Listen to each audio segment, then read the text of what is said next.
Assalamualaikum warahmatullahi wabarakatuh. Selamat datang lagi di channel Teknologi. Teman-teman semua, di sini aku akan menjelaskan mengenai persyaratan pengajuan pinjaman di Bantu Saku ya, teman-teman ya. Tanpa basa-basi lagi, mungkin aku akan bahas dulu beberapa keunggulan pinjaman online Bantu Saku. Yang pertama, ketersediaan limit yang dapat dipakai dan dilunasi kapanpun. Kemudian pengajuan mudah dan pembayaran fleksibel.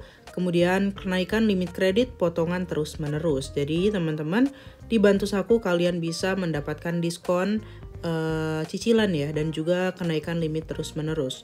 Nah, untuk limitnya sendiri, ternyata Bantu Saku ini limitnya itu hingga 50 juta teman-teman ya. Ini cukup banyak sekali ya teman-teman ya. Karena rata-rata pinjaman online sekarang ini ya mentok-mentok 30 juta atau 20 juta ya teman-teman ya. Oke, sekarang mungkin aku akan membahas dulu syarat pinjaman di Bantu Saku teman-teman ya. Nah teman-teman, aku langsung bahas lewat websitenya, jadi insya Allah ini valid ya.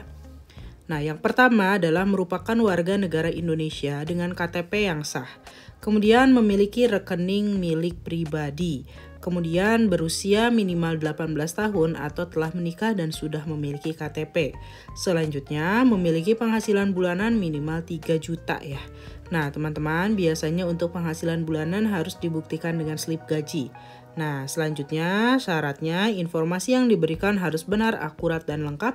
Dan yang terakhir, kalian harus membayar cicilan tepat waktu setiap sesuai tanggal pinjaman yang sudah terdapat di perjanjian kontrak. Nah, teman-teman, ini sebenarnya syaratnya cukup mudah ya. Yang pertama KTP, rekening, dan minimalnya 18 tahun ya. Dan penghasilan minimal 3 juta. Tidak peduli kalau kalian pelajar ataupun mahasiswa itu bisa teman-teman ya. Yang penting kan pelajar dan mahasiswa kadang punya penghasilan sampingan juga ya teman-teman ya. Namun penghasilan bulanannya harus minimal 3 juta ya.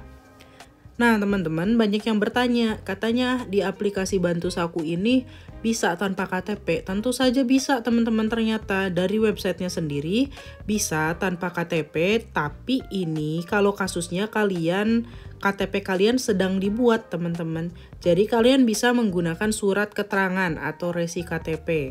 Nah misalnya kalian buat KTP di Disduk Capil, kemudian belangkonya dalam proses pembuatan, tentu saja kalian tetap masih bisa meminjam di Bantu Saku. Tapi kalian harus melampirkan resi KTP atau surat keterangan bahwa KTP tersebut sedang dibuat ya teman-teman ya.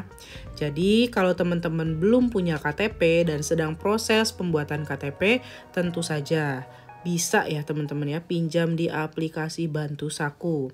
Nah teman-teman, sampai sini aku rasa sudah jelas ya persyaratannya. Jika ada pertanyaan silakan teman-teman tulis di kolom komentar. Akhir kata, semoga bermanfaat. Sampai jumpa lagi.